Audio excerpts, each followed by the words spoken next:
All right. Good afternoon, everyone. Welcome to sort of our last set of sessions. After this one, we've got just the closing session and remarks by our conference chair and our president. So, just a reminder, this session is being recorded. My name is Starlet Sinclair, and I will be the moderator for this ADEIL conference session. And just like before every session, before we begin, on behalf of ADEIL, we'd like to thank our generous sponsor, Noodle, and our host, Old Dominion University. We are so very thankful for their contributions and helping make this amazing event possible. And we thank you all for being here. Another thing to note is just like in every session, I will be randomly selecting a winner from the participants in this session who will receive some sort of prize or swag. I don't pick what the swag is, but I get to pick the person. I'll announce the winner at the end, toward the end of our session. And then at that time, I will ask for your email address at the end so that we can make sure to add you to the winner list. Thank you so much for joining us for the Using AI to Enhance Equity in STEM presentation. It is my pleasure to introduce our speaker, our presenter. Please help me welcome Dr. Andy Schumpert. Thank you so much for just a warm welcome and for helping in this fantastic conference. I've been learning a lot today. So my name is Dr. Schumpert. Feel free to just call me Andy. I am there at the University of South Carolina in Columbia. And for now, I am on Twitter still, or X, or whatever it is. And there's my email address. Feel free to reach out if you have any questions or comments or want to keep talking about what we're about to get into now. So after this session, participants will be able to discuss the usage of AI in promoting equity in STEM courses, explain the importance of authentic assessments in the age of AI, very important topic, and create an assignment, potentially if we have enough time, that can be completed with ethical assistance from AI. We could also ask ChatGPT to do it for us. So first, I wanted to start with a question, right? And this is something that our department has really been focused on, and I'm in the biological sciences department there at USC. We've been really focused on trying to approach things rationally, right? So generative AI, as we've mentioned and heard throughout the session today, the conference, lots of foundation shaking, right? Occurred in November 2022 when ChatGPT was released for public beta by OpenAI. And so, there was a lot of negativity, and there still is, right? Really splashy headlines to try to emphasize something that may or may not actually happen, right? And the keynote had mentioned kind of three big changes in education, and ChatGPT's release is up there with the printing press. So really, really big stuff here. And so I wanted everybody real quick, type in the chat box there, what percentage of our students do you think are using AI? Just for fun, maybe include how many are actually using it versus how many admit to using it, right? So go ahead and type that in there if you don't mind, and we'll have a little fun sort of look at the chat and see what y'all are thinking. I like that. 99.9%. I like it. 70%, 85% that use it, but only the 40% that admit it. Yeah. So honestly, we wanted to just ask our students. So we surveyed. Initially, this was given out in Biology 423, which is a medicinal botany course, in the spring of 2023. And we redid this again in the fall here with the Biology 101 students. So we had about 159 that answered here, and it was all anonymous. And we asked for authentic responses We said we didn't, no skin in the game here. We really just wanted to know how many of them were using it. And so here's some representations of the data here. We really quick, dirty survey, not nothing too in depth here. So we asked, have you used generative AI to help grade an assignment by providing a rubric and then asking it to provide feedback? 12% said yes, which is fantastic in my opinion. Have you used generative AI for fun? Right, we've got 87.5% saying yes. Right, tell me a joke. And have you used generative AI to help write the content of a paper? And again, we've got at least 39% here that are admitting to a yes. And have you used generative AI? And this one was kind of like a we hope not, although it's getting better, to compile sources or create a bibliography. 16% said yes. And so, if you ask ChatGPT to compile some sources, a lot of times, it can get into those hallucinations and provide things that may or may not be accurate. But then the big question, the one we were really interested in, how likely are you to use generative AI for any of the above purposes in the future? We reminded them school, professionally, or really just for fun. And so you can see a very large chunk of our students, over 50% of them, think that this is going to be something that they'll be using. So we want to go ahead and not only teach our students how to use this in terms of AI literacy, we want to embrace it, right? And there's several of our colleagues that just submitted a grant to try to implement this even further into their curriculum for our students. And so, we were again kind of looking at the data and saying, hey, looks like our students are using AI, right? Maybe not for the intended purposes that we had originally envisioned. So maybe not the doom and gloom that oftentimes the headlines would portray, and that there's some untapped potential here. So only 12% of our students are using AI for getting feedback on assignment submissions.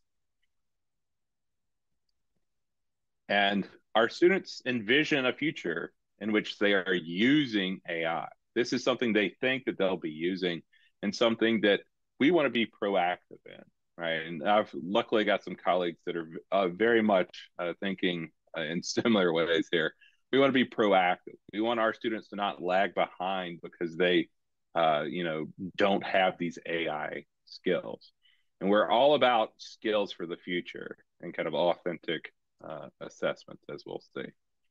And so now what, right? So our students are using the technology, right? How can we ensure that this is done equitably?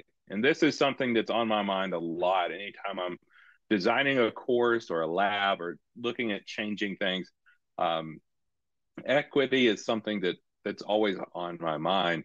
And really, when it comes to technology or new tools in general, there is this potential for inequity to arise. And we'll see it here in just a second. If left alone, honestly, it will. It will enhance inequities.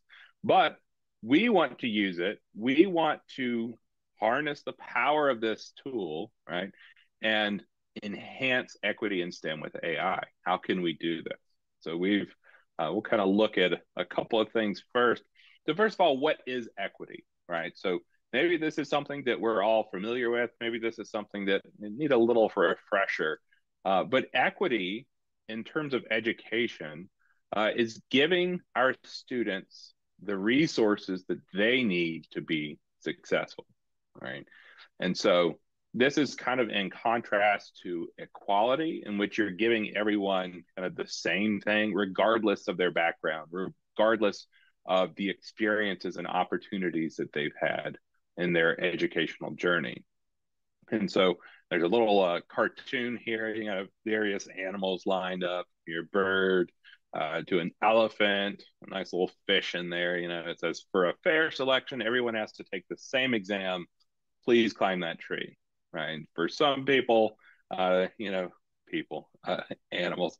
For some animals, this will be a much easier task than others, right?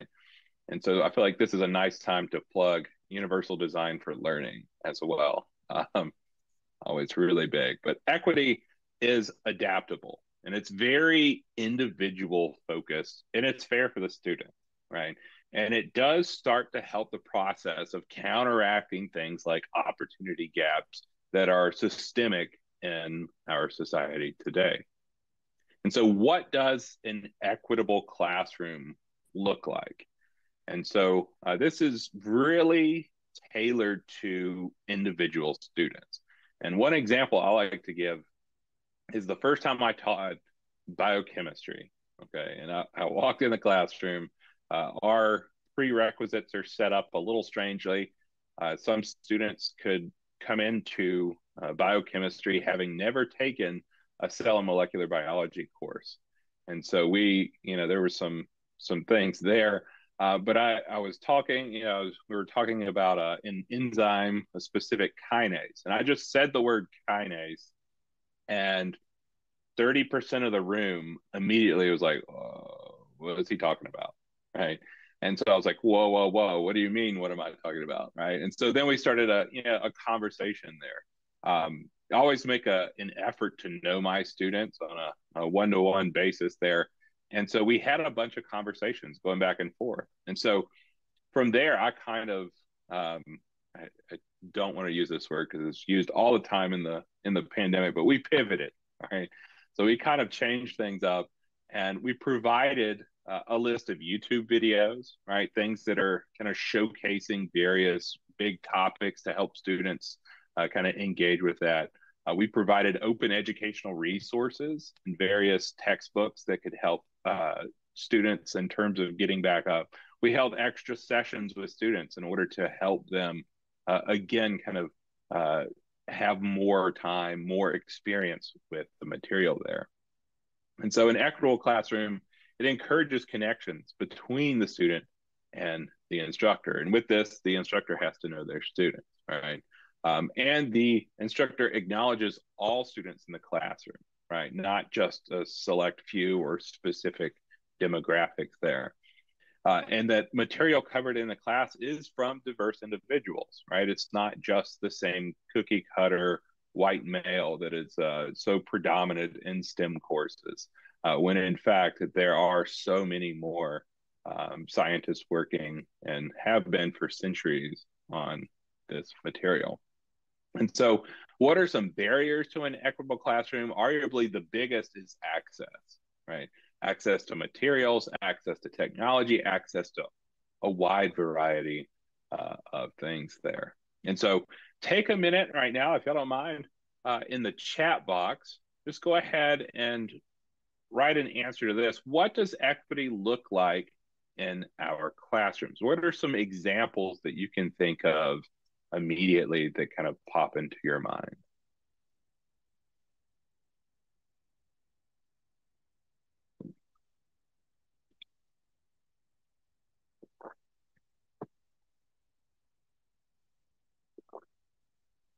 So feel free to drop that in there. And we'll kind of keep moving on as y'all think about that.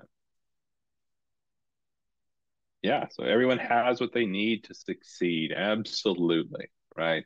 Whether that's in the form of having some YouTube videos. And there's, even in the lab that we'll talk about here in just a second, we've got some video playlists, right, that we've kind of curated and sort of vetted in there um, to help our students out. Providing multiple forms of content, right? Using universal design for learning. Absolutely. Not everyone is great at taking kind of the classic test, right? Having like 3 exams and that's it.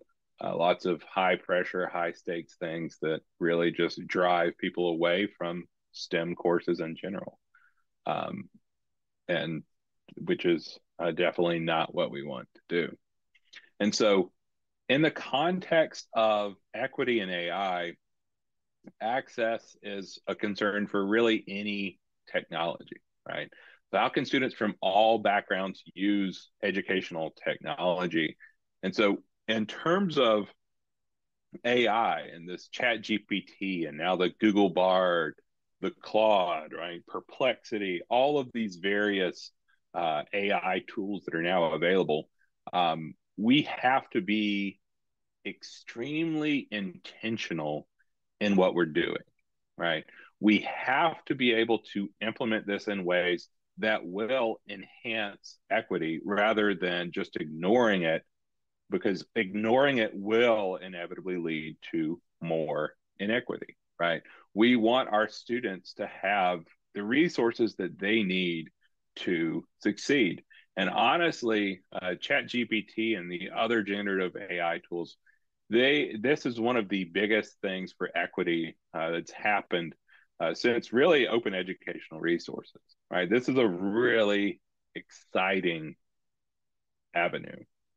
And so, how can we use AI in education to enhance equity? Well, the first thing that immediately comes to mind is a research assistant, right?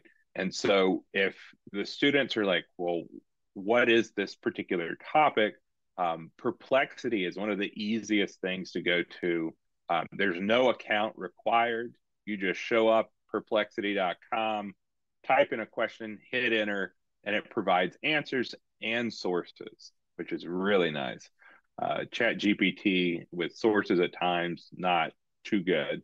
Google Bard's a little bit better nowadays. I saw in the latest update, they are providing even more sources there. So that way you can easily track where this information came from. And so there's an example the other day. So my students know, and I'm teaching a face-to-face immunology course this semester, and the students know that I'm like preaching the good word of AI. Like y'all use it. Here's how to do it. And there's a student, Haley, and she's sitting in the back, and we have a bunch of active learning activities in there. And we're going through some stuff. And I was walking around, I was chatting with her, and I noticed she had Chat GPT pulled up, and we were talking about B cell development, which honestly is if there's any immunologist in here, you may yell at me, but it's boring. Okay. Really dull stuff. And so this student had pulled it up, and she was trying to remember specific things that she had forgotten from a previous lecture. And so she just, asked Chat GPT for a quick summary of a very specific topic. And I was curious, I was like, oh, well, what did it say? And it was fantastic. Right? It provided really great information for the student.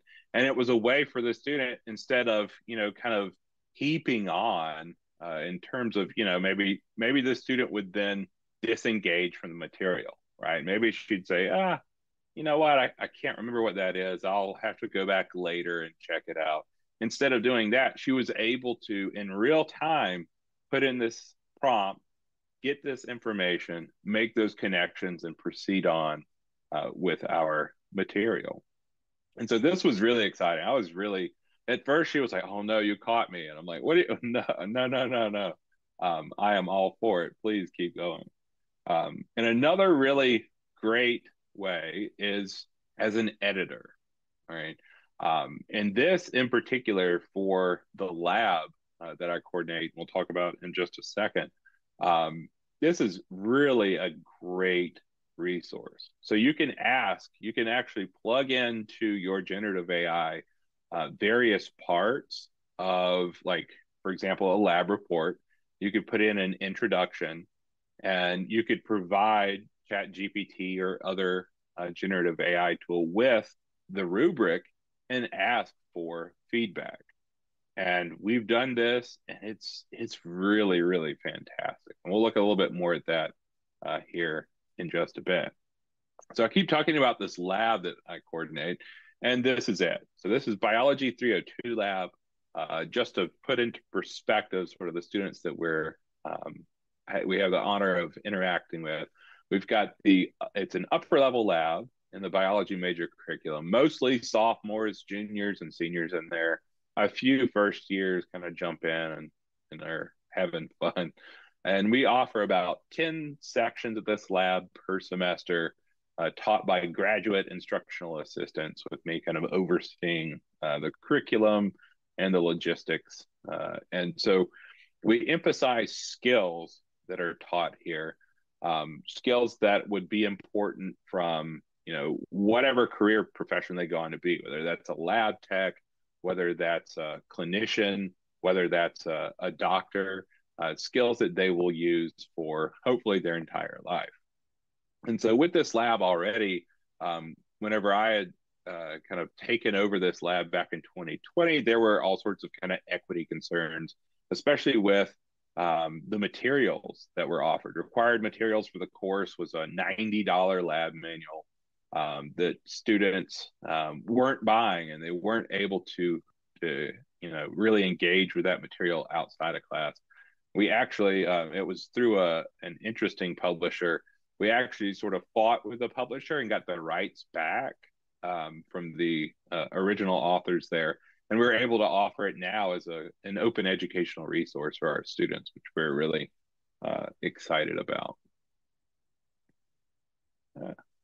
And so, oh, forgive me, this mouse is gonna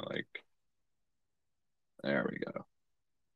So I want y'all to think for a minute too, the audience, how do you teach students how to use AI ethically? And what does ethically even kind of mean here? So think about that for a second. Feel free to start entering in those answers as we go on. Let's see.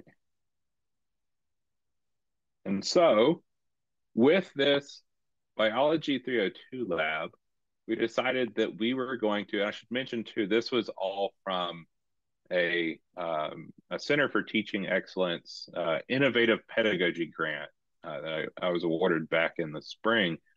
And we had sort of three big goals. We wanted to create a generative AI policy for the syllabus that was comprehensive and sort of workable for not only us, but for others in the field. We wanted to create a sort of a guideline for using AI ethically, and that's what we'll be looking at here in just a second. And then we also wanted to ensure authentic assessments, because that's one thing that generative AI will definitely change, and something that everyone needs to sort of check out and think about is, instead of the death of the college essay, like a lot of the splashy headlines, maybe it should be the slow death of busy work, because this is definitely going to lead to kind of some more critical thinking, some more fun aspects that lead to even more authentic assignments for our students.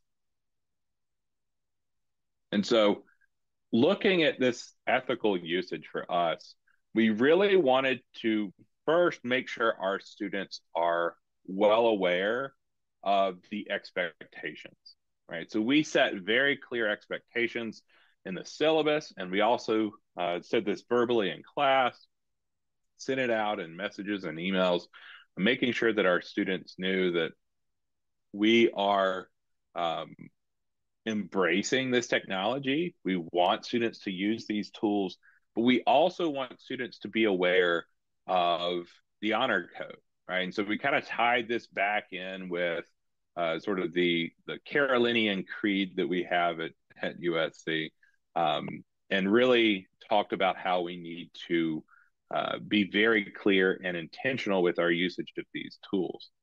And so we basically told the students, y'all can use it for all sorts of stuff, all the assignments, but don't try to pass it off as your own, your own work, right? Don't say and whenever I show you all the guidelines here in just a second, there's one line that I really like in particular. And so we really wanted our students to think about this too in the context of critical thinking skills, right? So we wanted our students also to realize that while we can have Chat GPT or another tool create a lot of this for us, it's not that great at analyzing figures, analyzing data from a molecular biology standpoint yet, I'll say yet. And so, if a student were to just say, hey, write a lab report about this particular topic, it wouldn't be that great, right? And it would be very obvious. Now, from my point of view, in terms of honor codes and plagiarism and things like that, there's all sorts of. I have a very relaxed view of things, but yeah. So this now is kind of a screenshot here from our uh, guidelines for using this AI in our biology labs ethically. And so the first thing we want to hit on is academic integrity, right? Um, and what in particular I like here is that we can view AI as our friend, right? Much like we wouldn't submit our friend's work as our own most of the time.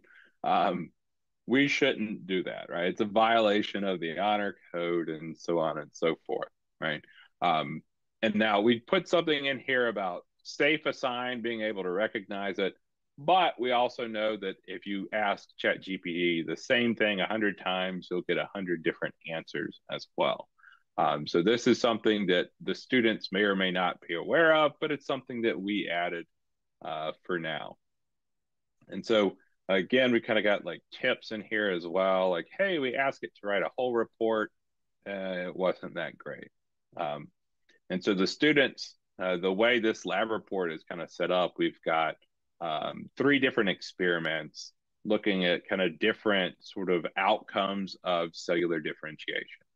And so kind of a complex subject, and the data that's provided is relatively niche as well, which is kind of interesting. And so we also want to go ahead and we tell our students like, hey, this is kind of the way you can use it. So we even provided a few screenshots of Chat GPT in here as well. So let's say you need to know some general basics and a few short prompts. AI is great at providing some basic information quickly. And again, this is something too that we're telling our students that we are the ones that have to think about this in the context of accuracy, right? Is this accurate? Critical thinking is an aspect that AI will not really be able to replicate yet, right? In a way that that kind of can completely erase human thoughts or human intention in a sense. And so then we also said, hey, it's great at editing too. And this is where we really, the research assistant, it's a great equity enhancer there, right? Because our students, let's say they didn't have much experience with cell and molecular biology coming in, or even anything in the lab, right? So maybe they didn't have like specific lab experiences. Maybe they're unsure, like what is a pipette, right? What does this do in the lab? What does a microcentrifuge do, right? And so we provided them this and we told them about prompts, made sure that they're aware that, hey, you can very quickly ask this information. And to me, too, this helps break down some of those power barriers, right? Instead of having to say, hey, TA, I don't know this kind of thing. They could just quickly kind of punch it into one of these tools and get lots of information that way.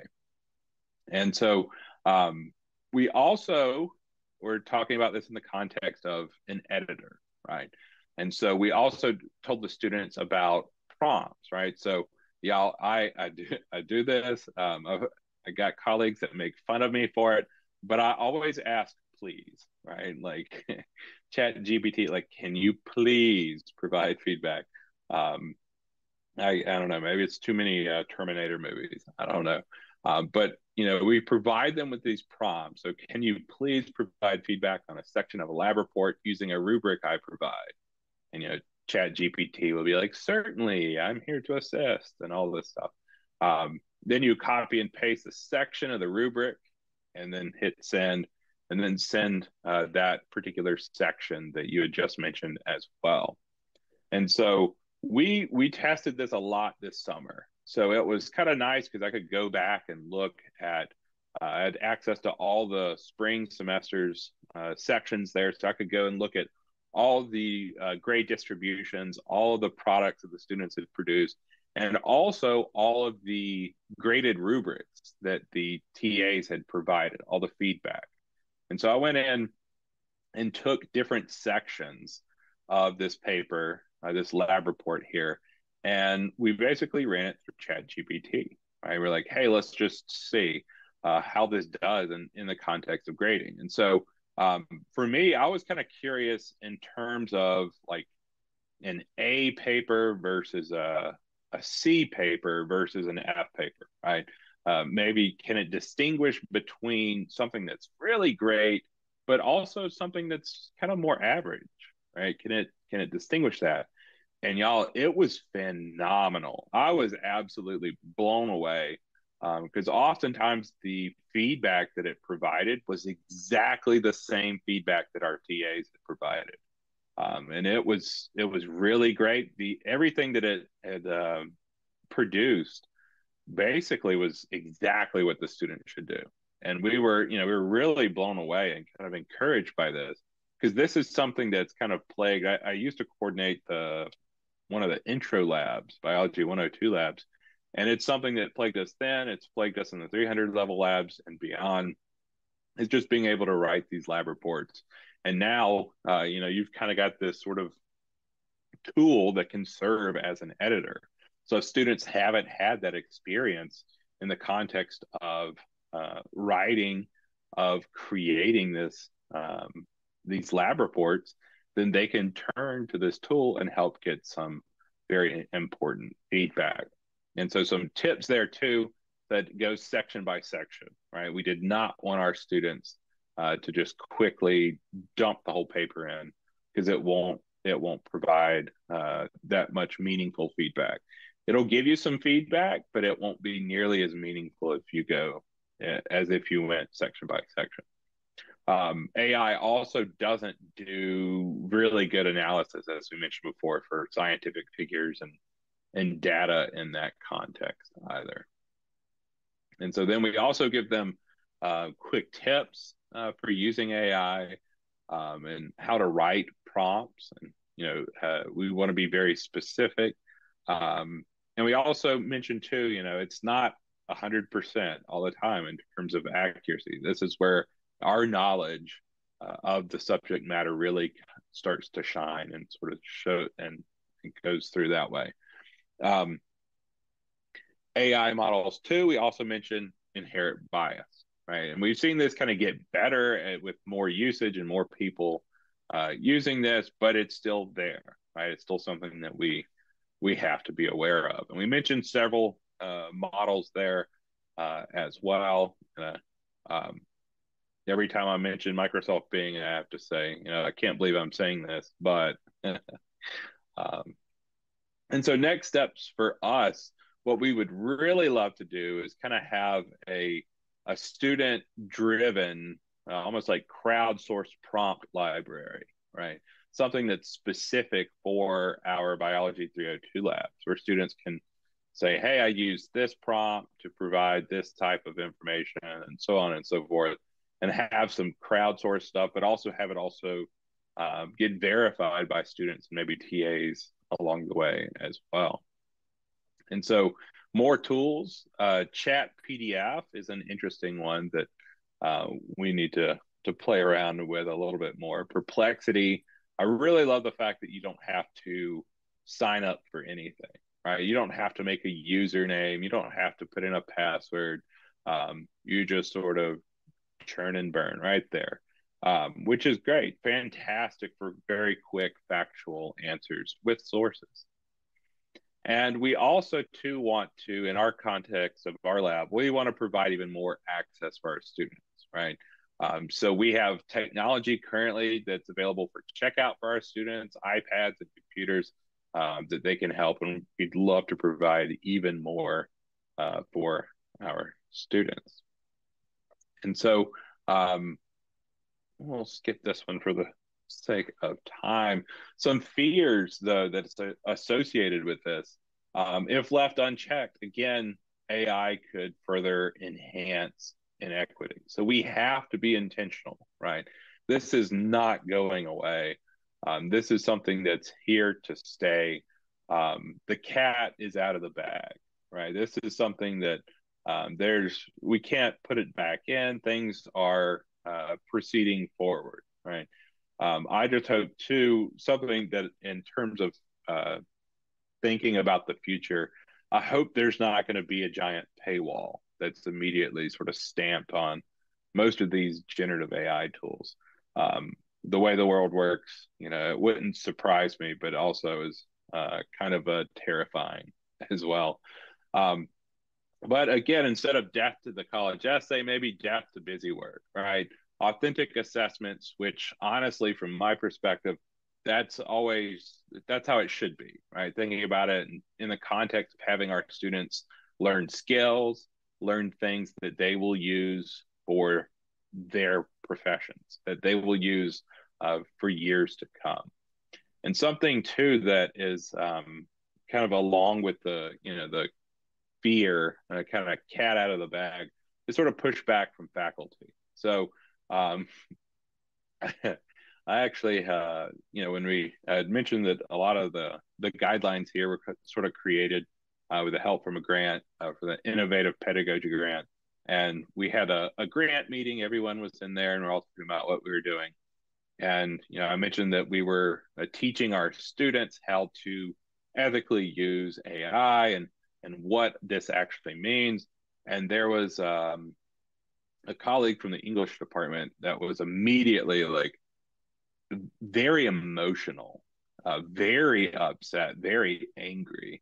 And I was like, the cat is out of the bag, right? And this is something too that if instructors ignore it, if we just intentionally not use it, we are going to again just further increase inequities and create students that aren't AI literate, right? And going back to those survey results, our students are foreseeing this as a very useful thing in the future, right? Skills that they will use. And so AI literacy really should be a part of curricula for everyone.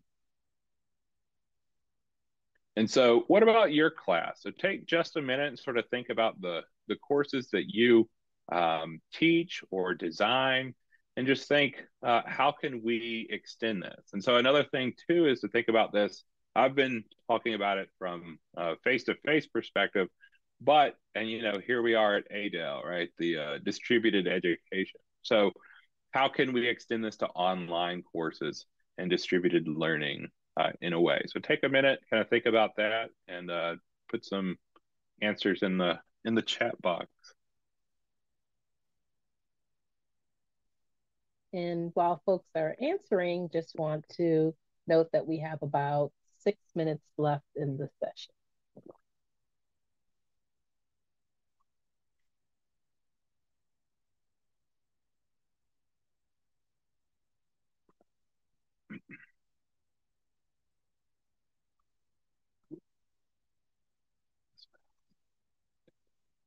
No. There we go.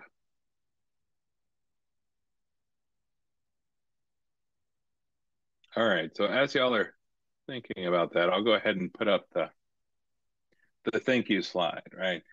So again, feel free to reach out to me there at shumpca@email.se.edu, or if you're on X anymore, um, there it is as well. All right. So any questions, I'd love to take those as well. And thanks for listening.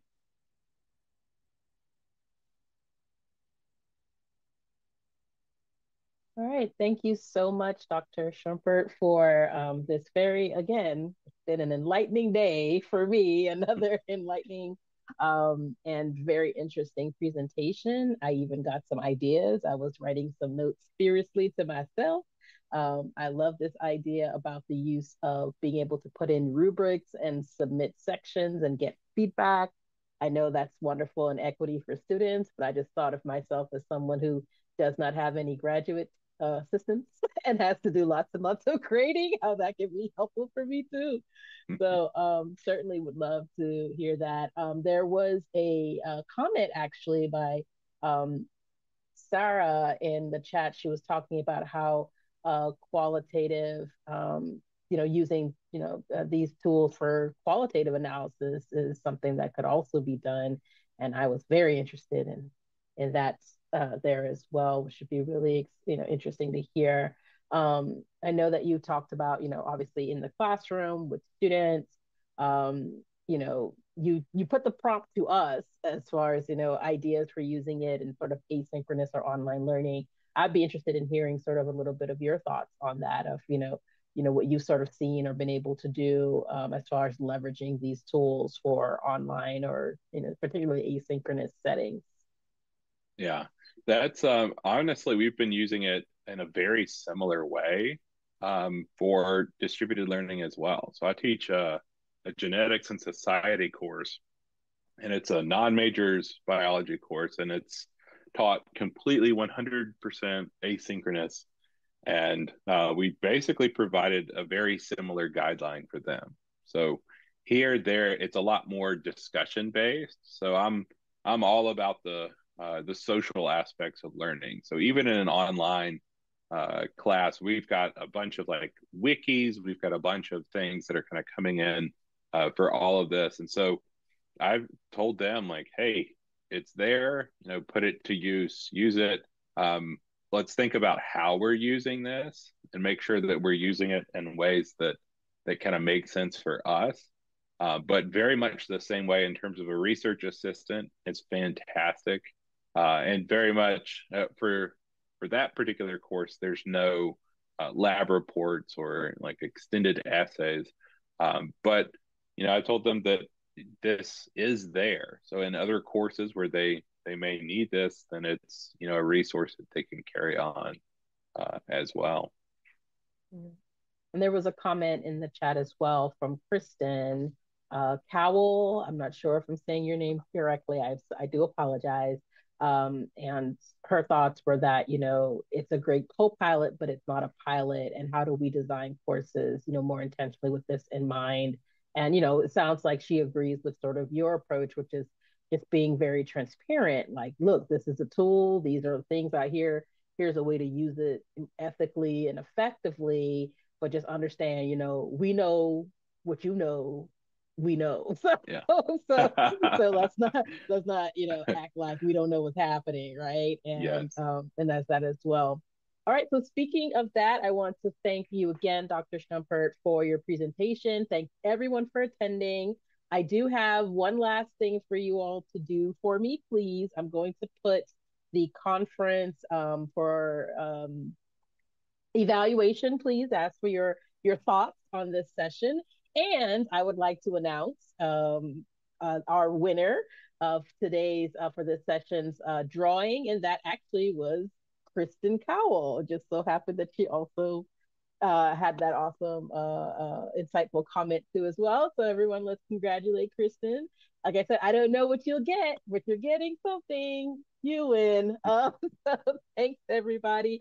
I think if there aren't any other questions, we can go ahead and adjourn and head over to get ready for the closing remarks, which should be, I think, hold on. Let me look a second here. Let me look at our at a glance schedule, which should our closing session, which should begin at 4:30. All right. So thanks everybody for being here. Thank you again, Dr. Schumpert. This was I'll be emailing you. I'm looking forward to it. All right. Thanks everyone for being here today. And we hope you enjoyed the conference and see you over there at the closing.